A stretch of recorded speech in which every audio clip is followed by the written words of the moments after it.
What's up, y'all? I'm Seriously Focused Johnny. You are now tuned in to Difficult People Chronicles. Welcome. Today's episode is called Why We Can't.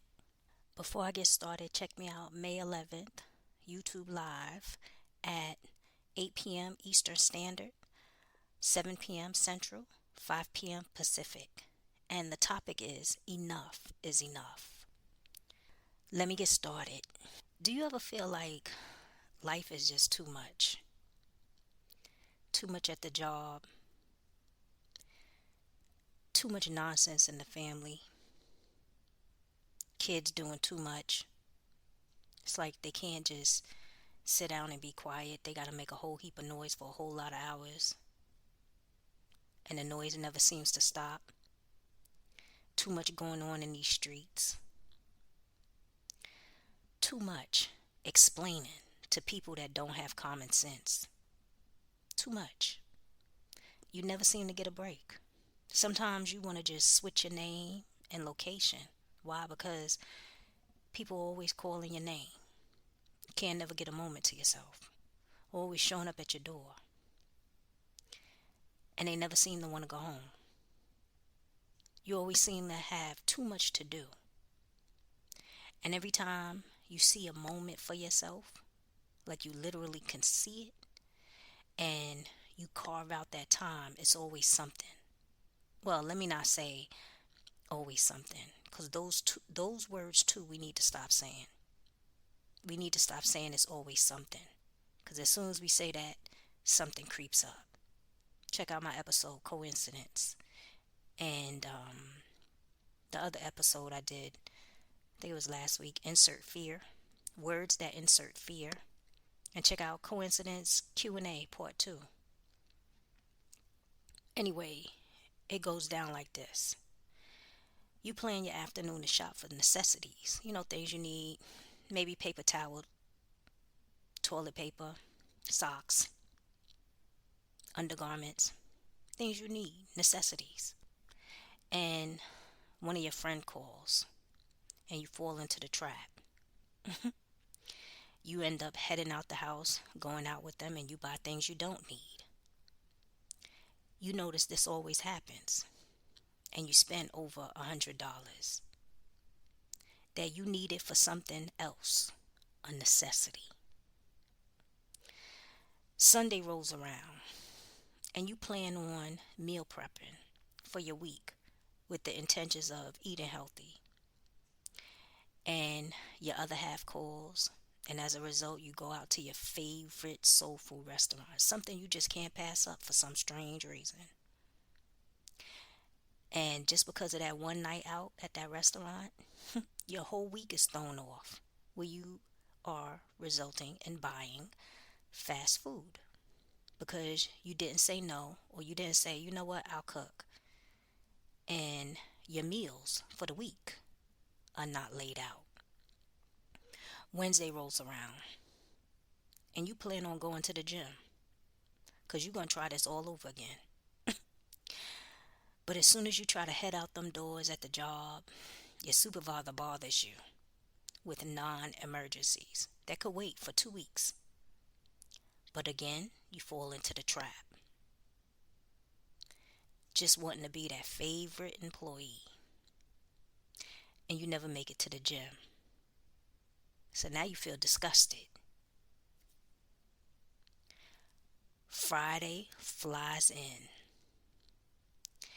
And you plan on picking up the kids, hoping and pretending that they feel like they're at the library. So the intent is that they are extremely quiet in your house.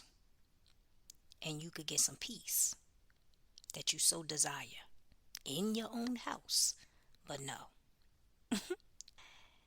You are called early to the school because they did it again.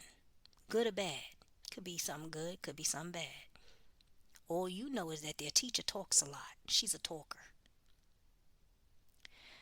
So you reach home in time to take a shower, and you sit on your couch with the intent of doing something just for you, and you fall asleep.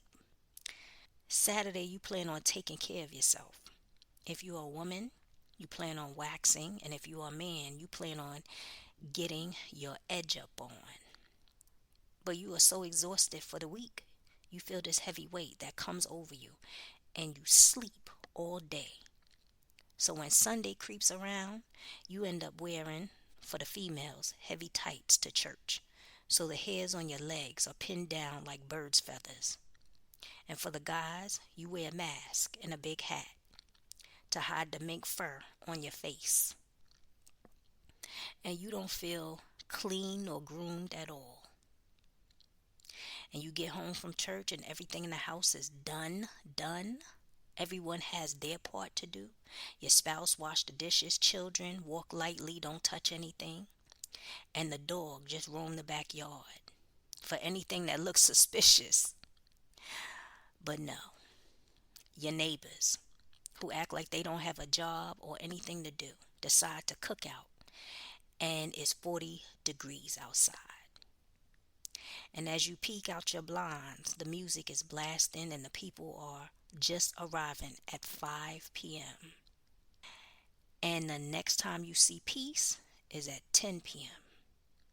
when the cookout is all over. We blame ourselves for the decisions we make that does not give us peace.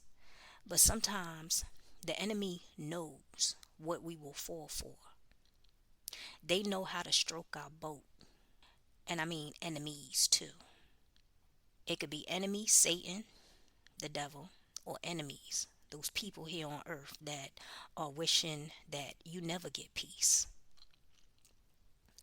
They pray that things are intentionally put in our path to disrupt our peace.